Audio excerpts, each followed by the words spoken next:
Pesante.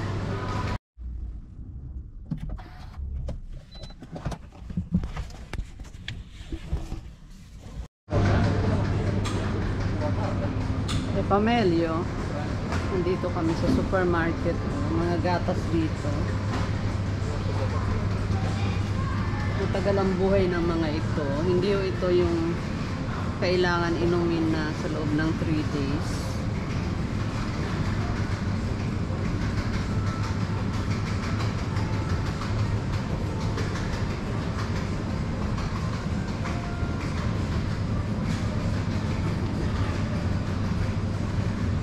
Ito almond milk.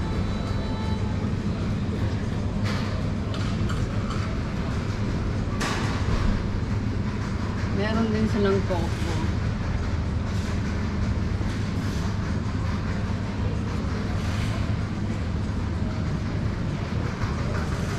Ito soya. Soya drink. Ayan naman yung mga fresh milk.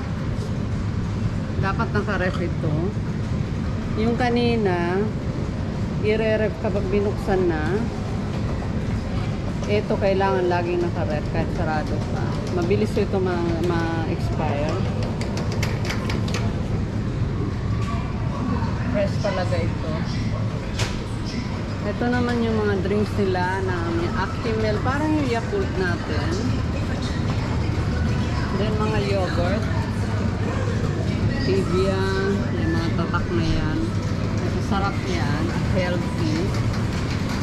May fruit flavors.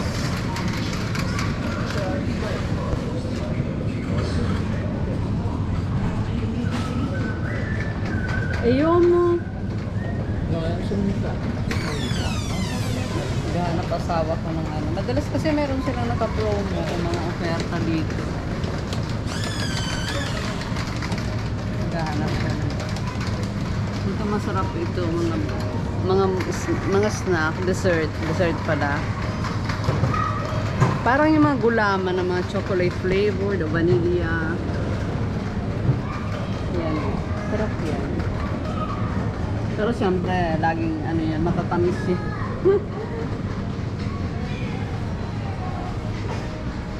Ito, Kinder products. Product ito ng Ferrero. Kinder cards. Gusto ng mga bata.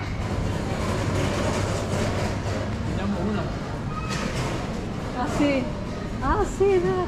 Dici che mettiamo a mettere a punto? Ito, cheese. Nakita niyo, buong cheese yan. Prendi lì, oh. Prendi lì, oh. No. Prendimi, lo mettiamo tieni questo amore che... al posto della gomma, lo mettiamo.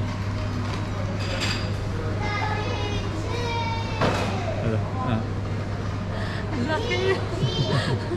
Puoi metterlo al posto della ruota della gomma. Alam niyo, parang gulong kalaki, oh. Yan, oh, parmigiano, no? Parmesan cheese, ang laki-laki, grabe. Ito yung mga naka-slice na cheese.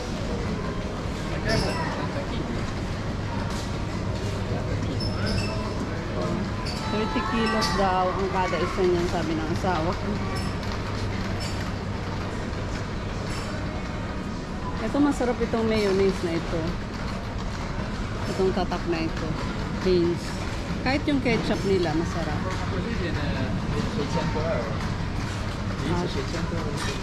Credo proprio di sì. 4 sono, fai conto, 2.400 euro di parmigiano. Se prendi tutto magari un risparmio, però poi sì, se... loro pagano meno, però tanto viene 29 euro, 25 euro al chilo, parmigiano.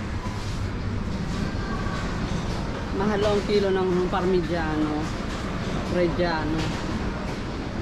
È vero, la marca più buona è parmigiano reggiano, yung sabing parmesan cheese. Hindi naman lahat kasi ng ginagamit ng ganyang klase ng cheese na matigas ay parmesan. Meron din yung iba. Sikat lang talaga ang parmesan cheese. Yun na kasi yung pinakamasarap dahil matagal bago yun mag-mature. Ito yung mga sauce. Ay, bibili pala kaming tomato sauce. Nahanap kami dito kung meron silang naka-promo. Ayun, mukhang bibili ako ngayon dito. Ayun, may magandang tatak ito. Balfruta, 90 4 cents. Kukunin ko na. Amore, prendiamo questa. Valfrutta. Va bene come marca. 94 centesimi. Vabbè, frutta, ci vedo. Da 1,69. Prendi tutti e 3, per favore. O solo 2, che ne dici? Perché l'altro Tanto ce n'è. Vellutata. quindi anche due. Non è... Ah, ma c'è anche dietro. Non è... come si chiama? Vediamo. Non è quella polpa vellutata, va bene lo stesso, no? Passata vellutato. Ano ba yung gusto kong, eto may mga Asian din sila ditong products. Ayan o, mga pansit, sotanghon, cup noodles, ito udon yata ito. Ayan, meron sila nito dito. Ito pala yung mga risotto. Kung familiar kayo sa risotto, may mga flavors na yan, instant yan, madali yan. Pakulo ng tubig, ilagay yan. Tapos nakalagay dyan yung kung ilang minutes lulutuin. Ito ang flavor nito, kalabasa, zucca. Ito masarap ito, porcini. Mushroom, fungi porcini mushroom. Ayan o, lahat ng flavor sa halos ito, asparagus. Ang tawag sa atin, asparagus. Ayan ho, ang dami na dito, iba talaga. Like ito o, mga ready na ito, hindi na kayo magpapakahirap na pakuluan. Dahil napakatagal palambutin itong beans na ito. Malambot na yan, iinitin na lang. Ititimplahan na lang kung anong gusto niyo. Tomato paste. Masarap nga pa. Ito nga pala sa morcon ginagamit. Pero kung gusto niyo magtiyaga Hanno tolto frutta in comunicazione con la cassa 4. magpakulo ng matagalan, ito. Ang tagal nito pakuluan. Kailangan i-pressure cooker ito. Ang tigas niyan. Ibabad muna magdamag, maghapon, tapos pakuluan nyo ng matagal sa pressure cooker para mabilis. Garbanzos.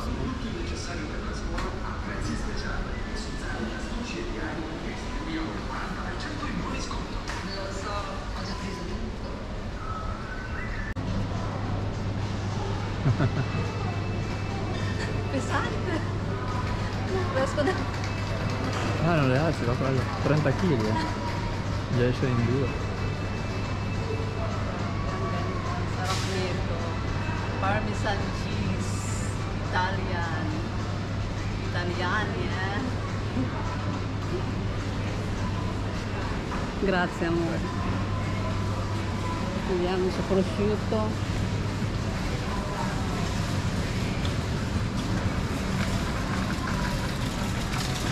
Come si chiama? Volevo anche prendere, non ho ancora preso.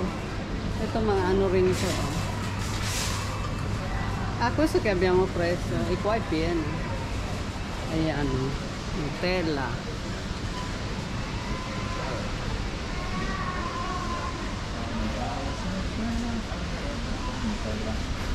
Ito ibang tatak ito. Masarap ito, parang may crunch. Hindi pure ano lang. Pistachio again.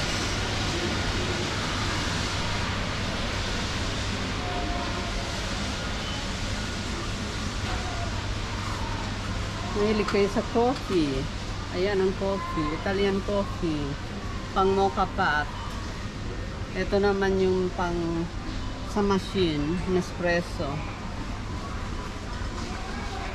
Yung espresso, coffee. Yung ilalagay nyo na lang.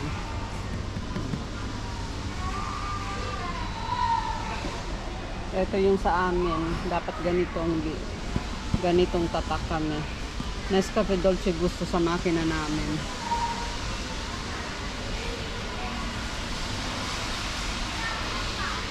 Alam niya, itong tatak na ito, Italian ito, lumang-luma na itong tatak dito, pero ang sarap nito. Ang tawag dito, hindi ito masyadong sikat ang pangalan, pero ang sarap at mahal.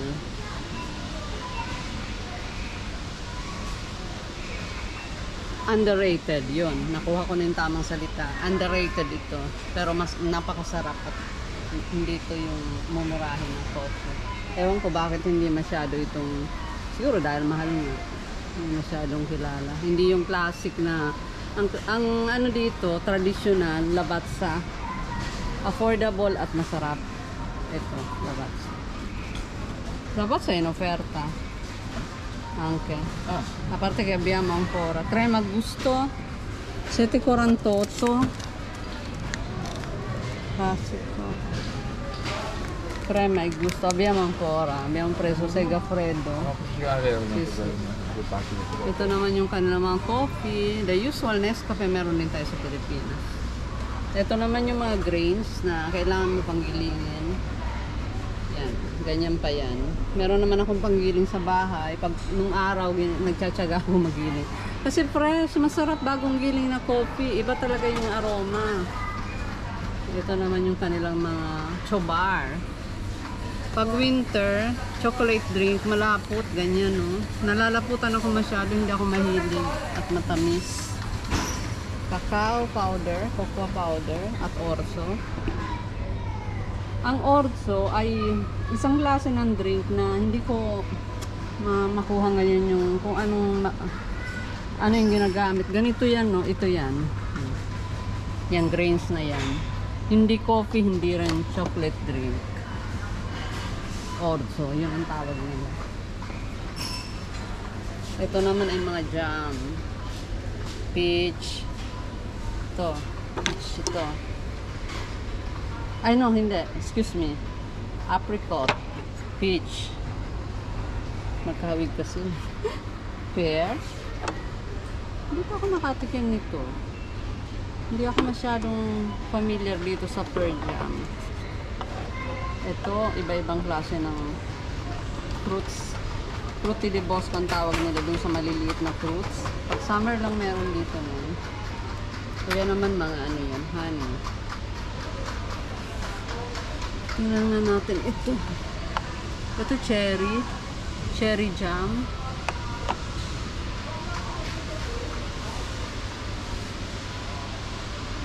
Kita nyo ito. Honey ito. Made from acacia. Acacia ang tawag nila dito. Dahil ang pronunciation nila ng letter C ay chi. Peanut butter. Crunchy. Hindi ito yung pinong-pino. Ay, umaalog-alog do. Ito talagang ano ito. Ito yung walang mga buo-buo. Meron pa nga ako sa bahay, ginamit ko sa kaldereta. Pete biscottato, tostado. Gusto ni Tita Ed ito eh.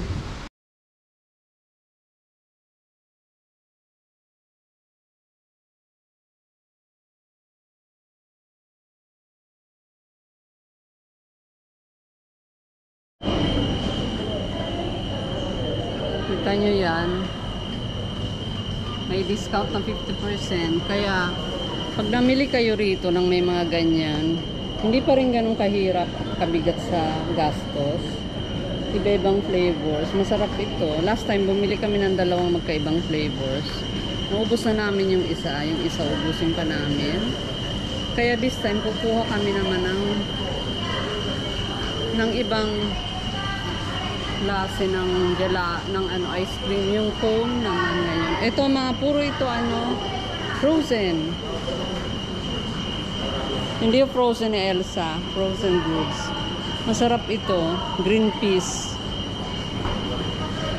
Ang frozen, yung iba sabihin hindi healthy. Ako hindi masyadong naniniwala doon kasi hindi sila nagpe-freeze ng mga gulay na hindi magandang klase at hindi fresh. Yan, katulad yung green peas, itong quality na ito, itong brand na ito. Napakasarap nito. Para ding fresh. Matamis. Ayan, mga ice drops, popsicle. Fragola, strawberry flavor. Ayan, mga ice cream niya. Puro yan may discount. Anche qui c'è sconto anche qui, se vuoi provare. Io preferisco quello. Questi sono esagerati. Troppo dolci. Infatti, Buoni, 50% discount. Nakakatuwang mamili pagka ganito. Ito ang bibili namin. Proven ko itong brand na ito. Napakasarap nito. Sa Montana cone. Pipiliin ito yung favorite ko.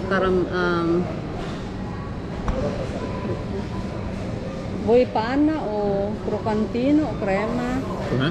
No? Magari crema. No, io andavo più Caramello salato. salato. Okay. Particolare. Prendiamo questo. Però io mai tutti uguali. Caramello salato. Proviamo questo. Sì. Ayan. Nag-decide na. May bukas oh. Siguro may kumain kanina dito.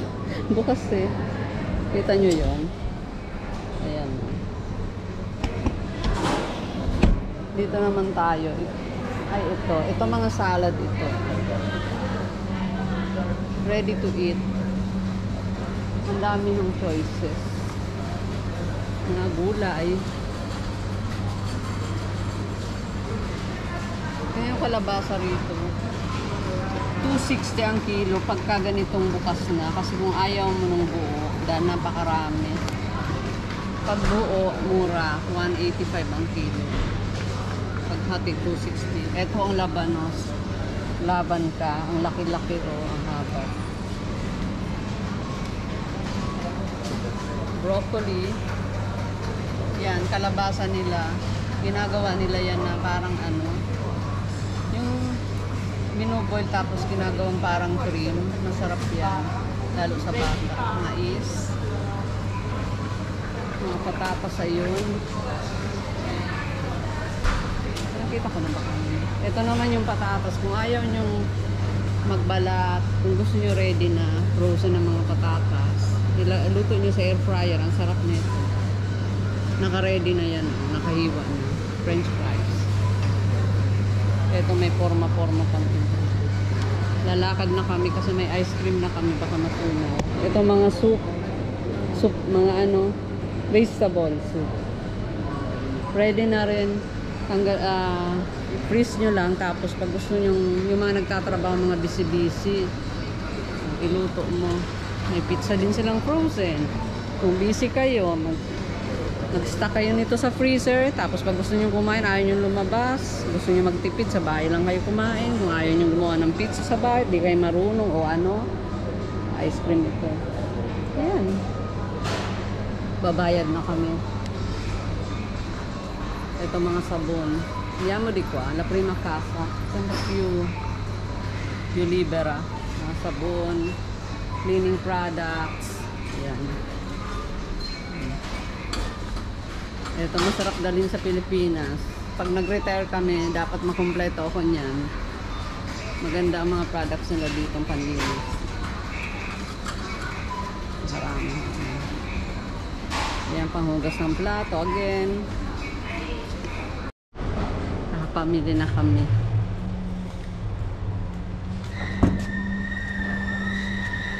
Cake para sa anak ko. Dahil birthday nga niya ngayon. Tempo pa kami, meron pang silang tindang cake. Ayan, ice cream. Tapos kumuha kami nito para gagawin namin bahay ng mga ibon. Kasi maraming ibon na pumupunta doon sa balkon namin. Tulungan ko muna ang asawa ko kasi natutunaw na ito.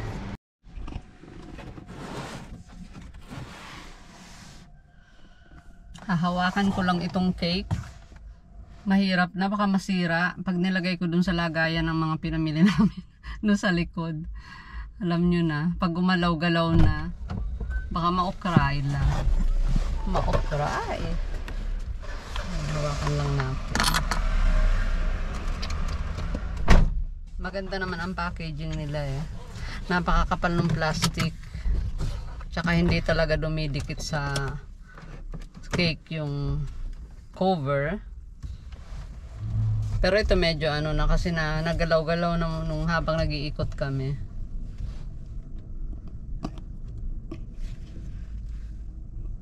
Ayan, mas kita. Cute, diba?